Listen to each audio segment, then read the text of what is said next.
Assalamualaikum warahmatullahi wabarakatuh. Anak-anakku kelas 8, untuk mendampingi antum dalam belajar IPA Fisika untuk PTS besok Senin, Ustazah berikan kisi-kisi sebagai berikut. Nanti kisi-kisi ini juga Ustazah share di Google Classroom. Nanti soal IPA itu akan terbagi menjadi dua, IPA Fisika dan IPA Biologi.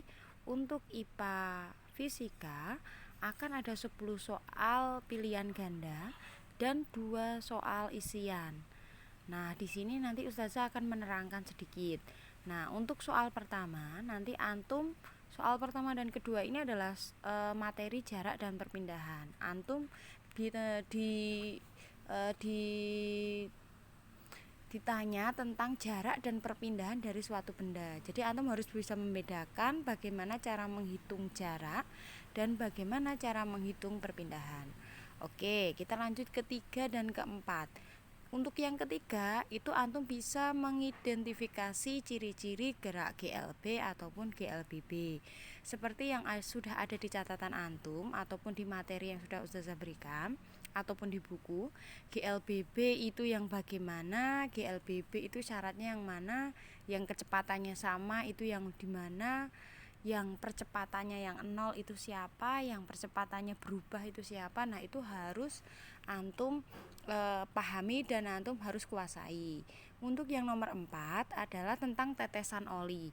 Kemarin yang mengikuti meetingnya Usleni pasti sudah tahu tentang tetesan oli.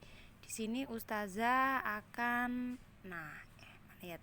ini tetesan oli. Antum harus bisa mengidentifikasi bagaimana bentuk tetesan saat bendanya bergerak GLB, saat bendanya bergerak GLBB dipercepat, dan bagaimana saat bendanya bergerak GLBB diperlambat. Nah, kita masuk ke kisi-kisi lagi.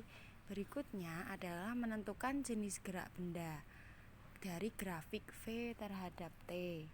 Nah, dari grafik V terhadap T ini kayak gini.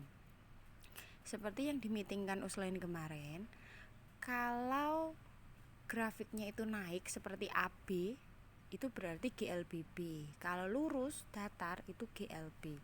Kalau miring tapi ke bawah itu namanya GLBB diperlambat.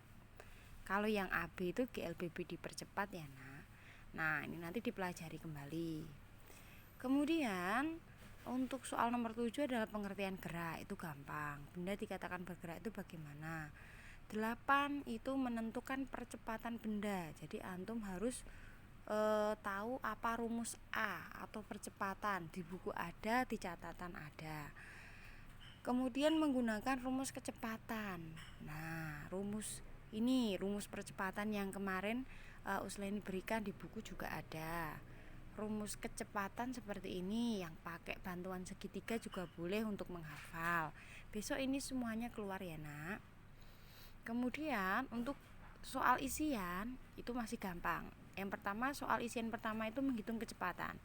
Untuk soal isian yang kedua, nanti satu soal tapi ada 4 jawaban. Antum disuruh memilih. Misalnya nanti pernyataan pertama benar apa salah, pernyataan kedua benar apa salah, ketiga sampai keempat itu benar atau salah. Antum cukup memilih benar atau salah. Nah, di situ nanti antum akan tentang apa? Tentang kecepatan, percepatan, dan jenis gerak suatu benda. Yang apa? Yang tabel, seperti yang tugas terakhir. Kalau tugas terakhir antum kemarin mengerjakan dengan baik, sudah dikumpulkan, sudah dinilai Usleni, yang salah dibenarkan atau sudah benar, pasti besok bisa menjawab soal isian nomor 2. Begitu nggih anak-anak untuk penjelasan kisi-kisi PTS 1. Silahkan belajar. Semoga nilai antum nanti mendapatkan nilai yang maksimal ataupun nilai 100. Terima kasih. Assalamualaikum warahmatullahi wabarakatuh.